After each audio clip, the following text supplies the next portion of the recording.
Así es, DJs, estamos aquí y vamos a hablar de los hot cues y de los loops. Vamos a ponerlos como en dos partes separadas. Los hot cues son un conjunto de almohadillas o pads que los vas a encontrar muchas de las veces en tu controlador y están debajo del jog, o sea, de la rueda que gira. Y usualmente son 8. Entonces eso es muy importante que los empecemos a diferenciar. Son pads y muchas veces tienen varias funciones. La del hot cue los puedes utilizar para marcar puntos importantes en tus canciones. Yo a todos mis estudiantes les digo, en el primero, ahora sí que en la esquina superior izquierda, puedes marcar tu intro, y en el pad inferior derecho puedes marcar tu outro. Eso lo vamos a ver cuando veamos frases musicales.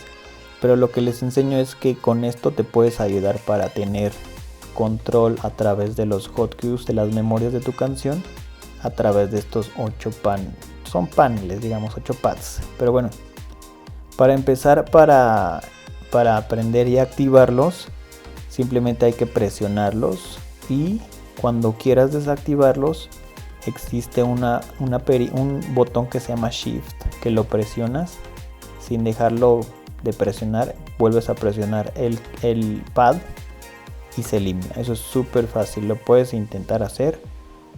Lo activas y lo desactivas presionando al mismo tiempo el botón de Shift. Ahora,